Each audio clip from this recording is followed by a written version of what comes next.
తిరుపతిలో ఉన్న శ్రీ గోవిందరాజ స్వామి గుడి అలా దర్శించుకుందాం.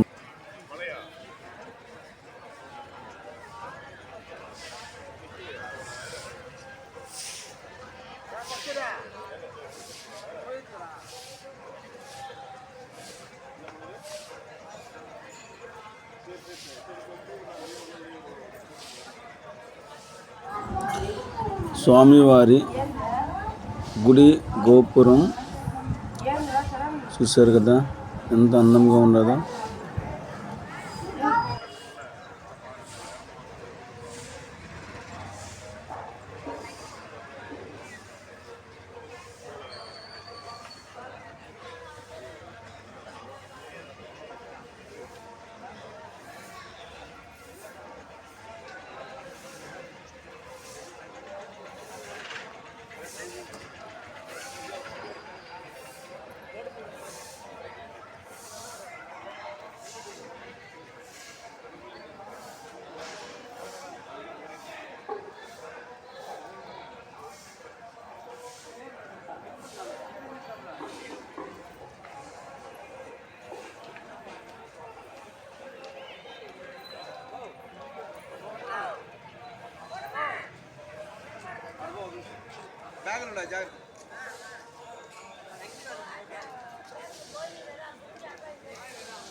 ఎదురుగా చూడండి,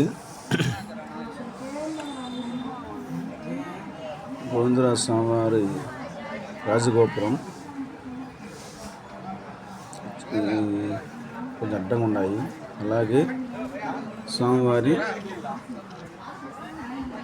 గుడిలో ఉన్న గజరాజులు చూడండి, ప్రజలను ఆశీర్వదిస్తాను ఎంత బాగా.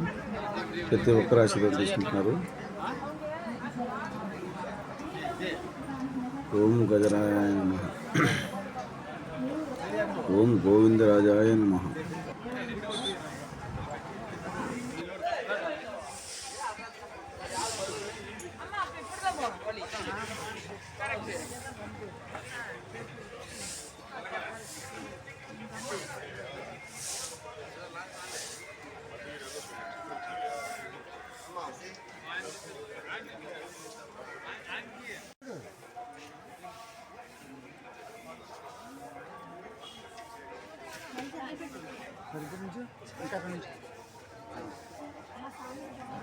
తరువాత మనకు ఎదురుగా కనిపిస్తుంది కదా చిన్న గుడిలాగా, అది ఒక గుట్టండి.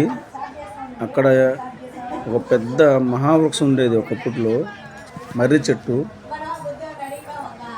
ఒకసారి వచ్చిన గాలివానకి, కొన్ని సంవత్సరాల క్రితం వచ్చిన గాలివానకి మర్రి చెట్టు కూలిపోవడం జరిగింది.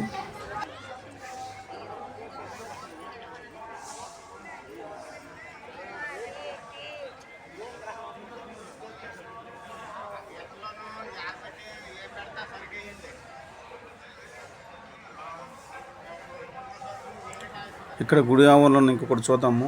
చూడండి, వెయిట్ మిషన్. మనం చిన్నప్పుడు చూసాం కదా, బస్ స్టాండ్లో రైల్ టైం ఉండేది, ఇప్పుడు గుడి దగ్గర ఉన్నది. ఛానల్ని చూసి అన్నప్రసాదానికి దారంటగా ప్రతిరోజు ఉదయం 11 నుంచి సాయంత్రం 4 వరకు అన్నప్రసాదం ఇక్కడ జరుగుతుంది. ఆ ప్లేస్ కూడా చూసొద్దాం రండి. ఇదిగోండి, ఇక్కడే అన్నప్రసాదం జరుగుతుంది.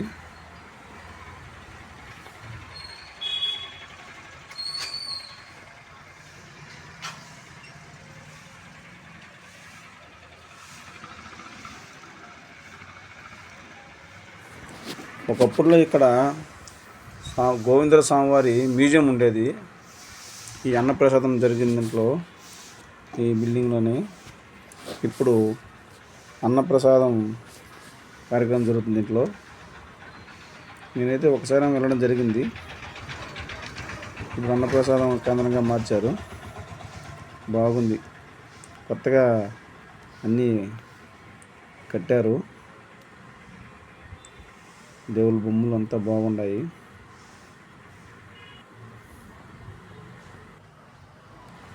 చూస్తున్నారు కదా, మన గోవిందరాజ స్వామి ఆలయం వెళ్ళేదానికి 3 దారులు ఉన్నాయండి. ఒకటి గాలిగోపురం నుంచి వచ్చే తూర్పు ద్వారం గుండా ఒక మార్గము, రెండవది ఉత్తర మార్గం. ఇప్పుడు నిలుచుకున్నాను కదా, ఇది ఉత్తర మాడ వీధి. అలాగే ఆ పక్క ఎదురుగా కనిపిస్తుంది కదా, అది దక్షిణ మాడ వీధి అవతల సైడు. ఈ 3 మార్గాల గుండా గుడిలోకి వెళ్ళొచ్చు. చూసారు కదా, ఆలయం ఉంది. లోపలికి వెళ్ళేదాని కోసం ఎంత బాగుందో. స్వామివారు లోపల పెట్టినే ఉంటారు. స్వామివారు నాకు దర్శనం ఇచ్చేటప్పుడు.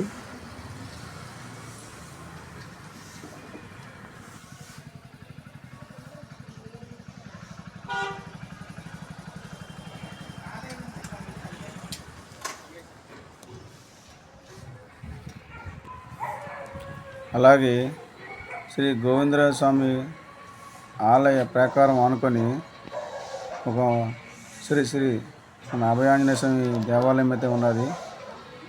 స్వామిని కూడా దర్శించుకోవచ్చు. ఇదే ఆంజనేయ స్వామి వారి దేవాలయము. చూడండి, స్వామిని కూడా మనం దర్శించుకోవచ్చు.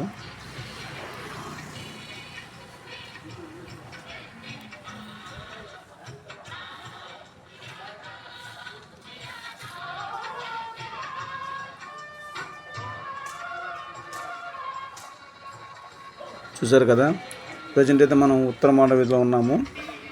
ఇదే ఉత్తర మాడ వీధి. వీడియో ఎంతో చూసినందుకు